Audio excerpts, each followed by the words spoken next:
Welcome to The Art of Yoga with Cat Justice, and this is a video specifically designed for people who have really tight hamstrings. And when I say really tight hamstrings, I don't mean people who are like, oh, I can't quite get my belly flat on my legs when I try and fold forward. I'm talking about the people who it's impossible to even kind of sit with the legs fully extended without your back rounding. People who this position here is not accessible. So oftentimes when you've got these tight hamstrings, we prop you up with blankets and things to support your back, which is great. That's a great way of approaching it. But this practice is going to rely a little less on just propping you up and a little bit more on how to really get deep into those tissues that are tethering your hamstrings and keeping them from being more flexible. So we're going to focus on the whole back fascial line of the body, from the sole of the foot, through the calves, up through the back, even into the hip flexors a little bit, because people with tight hamstrings often have tight hip flexors too. So we're going to focus in kind of holistically on what we can do to free these guys up.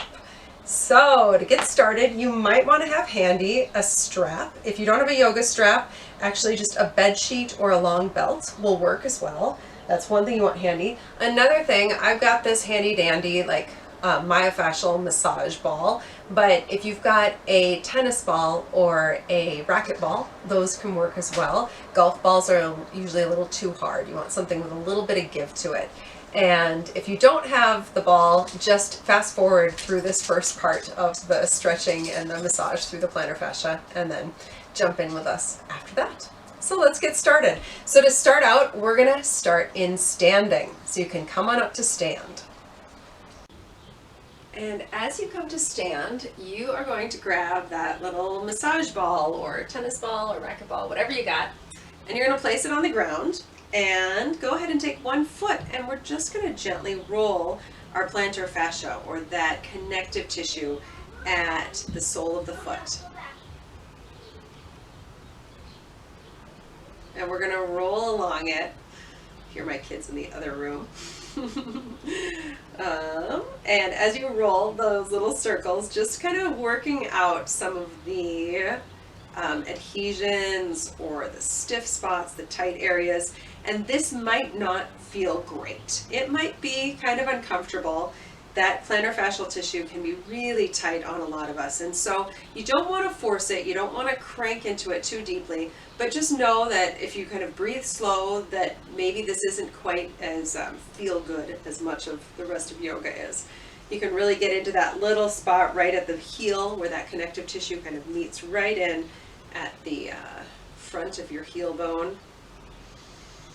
And you can even stretch into the toes themselves. So if you take the ball and kind of really press your heel down and feel the stretch coming into the big toe, and then move it over for second toe and third toe, and fourth toe, maybe even pinky toe, to get those little kind of branches of that plantar fascia that lift up to our toes.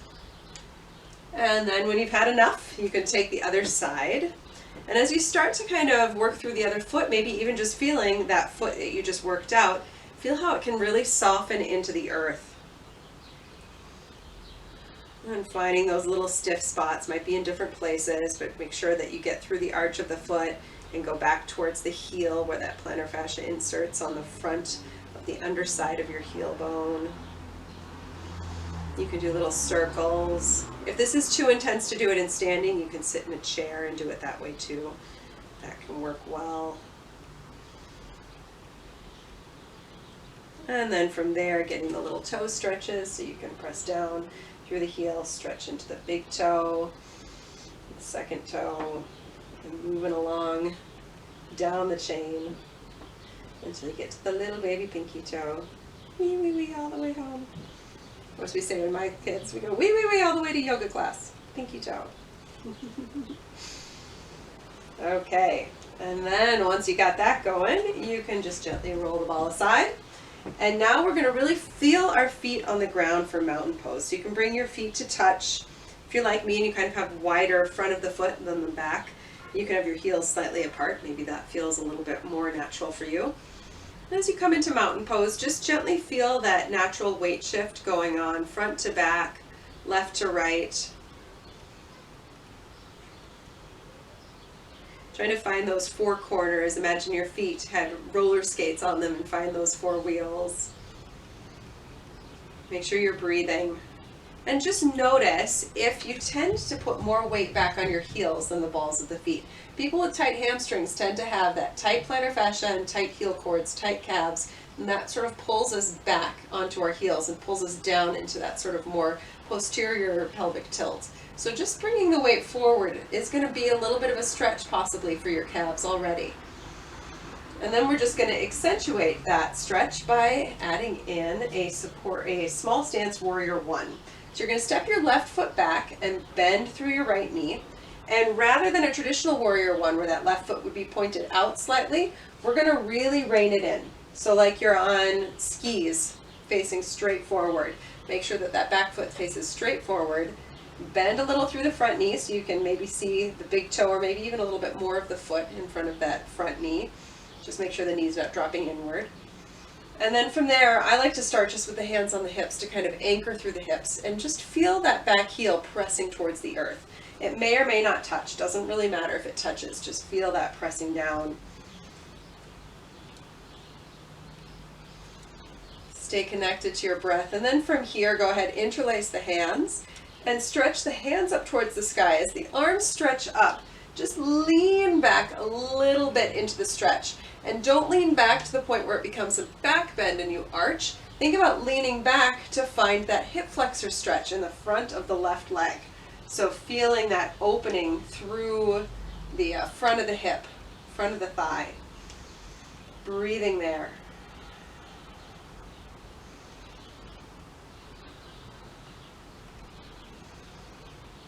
And then stepping forward, and we'll take the other side. So now the right foot steps back. Again, small stance so that you can have the feet facing straight forward. Bend through that front knee, press back through the heel. You can have hands on the hips. Find that nice slow breathing. Feel that deep stretch through the calf. Again, you think about we've freed up the plantar fascia, the sole of the foot, and now we're just moving up the leg through the heel cord and the calf. And then interlace, lift the arms, and again, think just a little lean back, but leaning back as if you're leaning back from your pelvis. So you might even feel a little bit of the tailbone dropping down of that posterior pelvic tilt so that we can get into the hip flexor on that right side.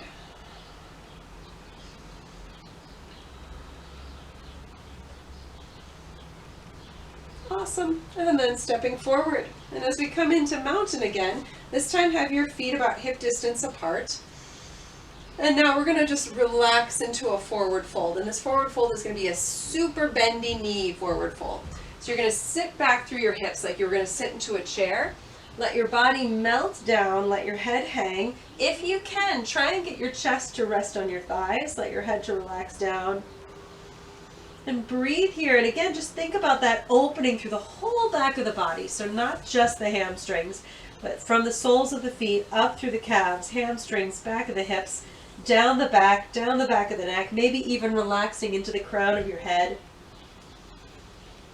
Make sure you're breathing. And then just easing your way back to child's pose. Gently drop to the knees and release it back. And then from child's pose, we're now going to stretch a little more into our latissimus muscles. So these are big, huge muscles that live in our back, and they tether right down to the hips. So they kind of take over from where the hamstrings have left off a little bit. So to get at these guys, we're going to walk our hands over to the left, and then we're going to pull back through our hips to the right. So you're going to feel this kind of deep stretch. Maybe you'll feel it in the shoulder, maybe in the ribs, maybe in the waist or the hip. And as you feel that stretch and that opening through the right side, really direct your breath into it. Think, kind of breathe into that space.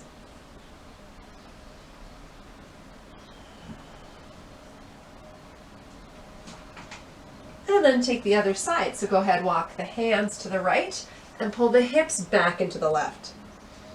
Stretching and opening through that left latissimus muscle.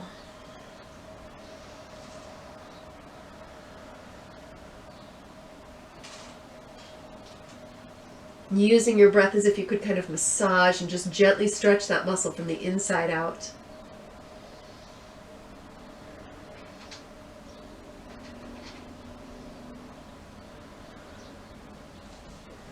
And then coming back to center.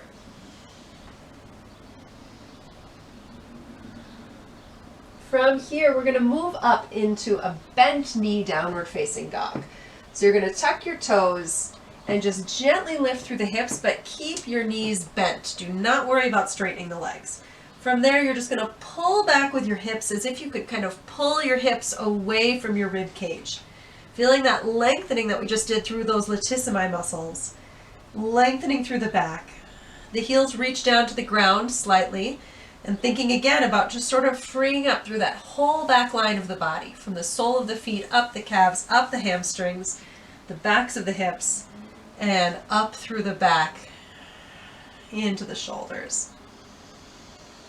And then exhale, gently come on down, back to child's pose.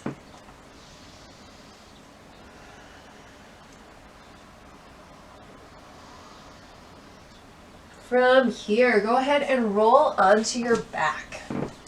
As you come onto your back, let's hug the right knee into the chest, and you can decide what you want your left leg to do. So again, I've mentioned this before, that people who have tight hamstrings often also have tight hip flexor muscles. So sometimes with that kind of double whammy of tightness in the front of the hip and the tightness in the back of the hip and leg, when we straighten our leg in this, it's not so comfortable. It kind of arches the back and kind of pulls too much into the hamstrings on this side. So for some of us, having that foot flat on the ground is just going to offer up more support. But you can decide for you what feels right.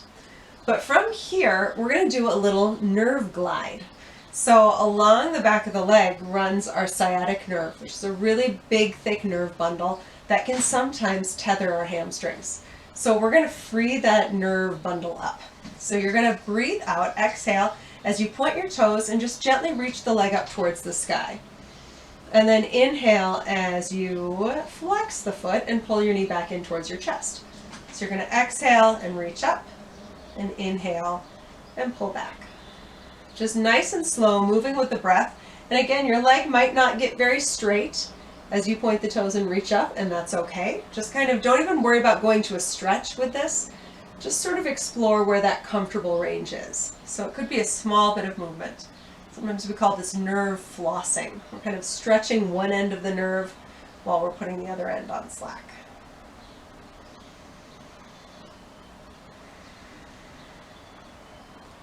And then from here, you're going to go ahead and find your strap or bed sheet or belt or whatever you've got. And now we're going to get into our hamstrings, finally, after all of this work on the rest of the body. So you're going to loop the strap around the ball of your foot and just gently push your heel up towards the sky. I like to have my arms totally straight in this so that we don't kind of create tension in the neck and shoulders by yanking too hard. Got my ponytail messing with my hair. There we go. Reaching up again. Don't worry about getting the legs straight. It's okay to have a bent knee.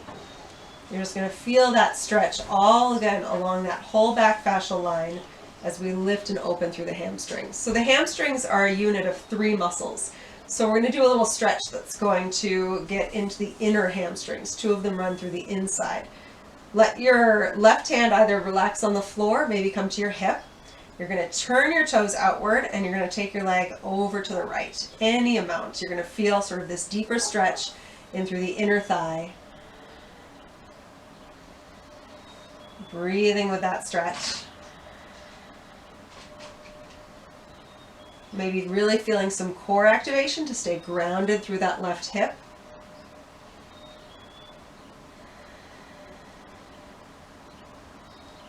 And then bring the leg back up, and now you're going to switch hands. Take the strap into the left hand, turn your toes to the left, and as you take your foot just slightly to the left, don't lift it so far that your hip comes off the ground. So keep that right hip on the ground as you just gently draw it over, and now you're going to feel the stretch a little more to that outer hamstring. Sometimes it can help to deepen the stretch if you take your right thumb and kind of tuck it into the crook of your hip, and then you're going to push down like you're pushing that femur, your thigh bone, slightly away from you. That sometimes is a nice way to get a little mobilization into the hip and deepen the stretch slightly. And then go ahead and take one more round of just straight up hamstring stretching.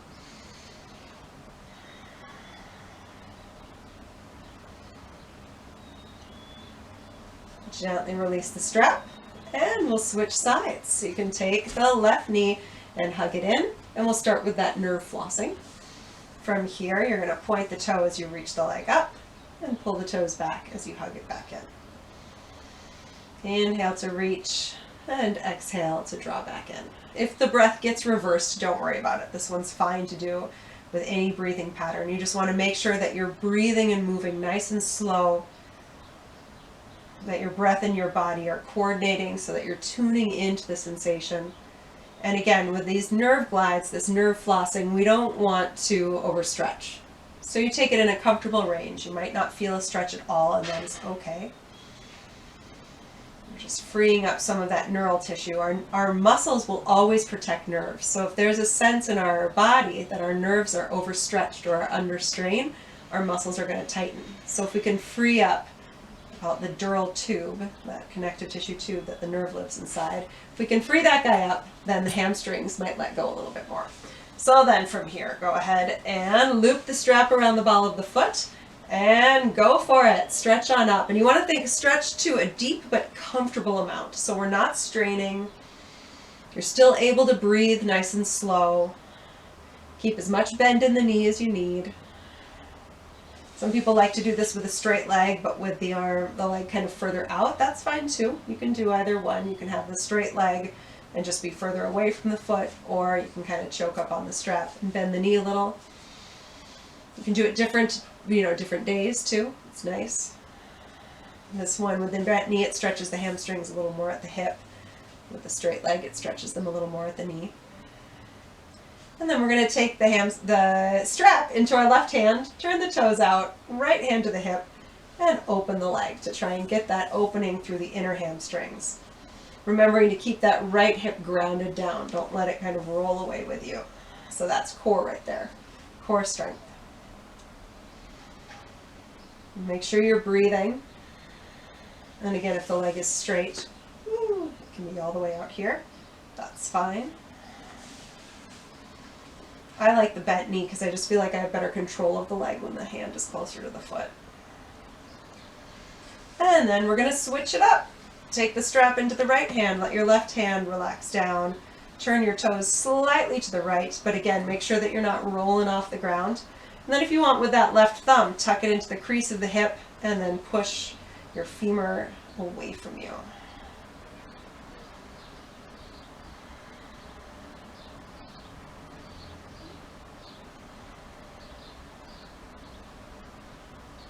And then back to center, both hands up the strap. Just feel that nice deep stretch all the way up and down the back of the left leg.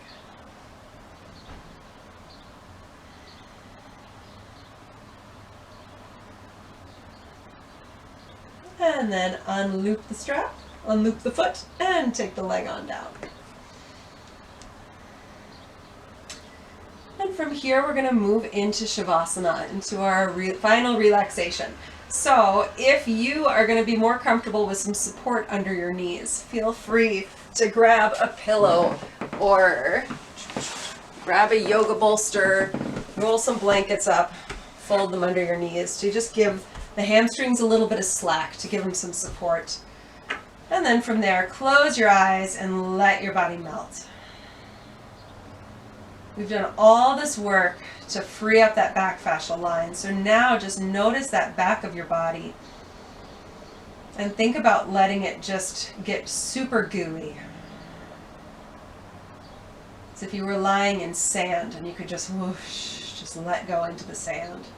Let your body kind of dissolve a little.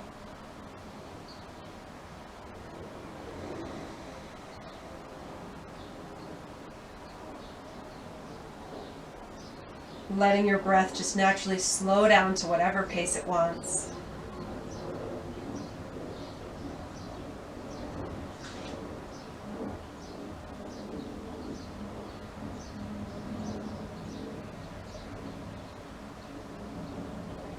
could maybe take this time to just sort of visualize that back fascial line of the body from the soles of your feet up through the heel cords, the calves, the backs of the knees, backs of the thighs and hips,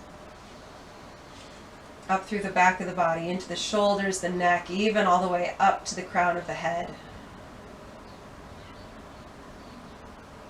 Using your exhales to just melt and soften through those tissues.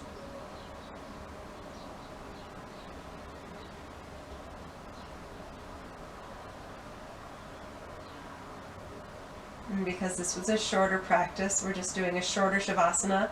But as always, if you want to stay for longer, feel free. You can just pause the video or just let it play out and continue to rest in this space.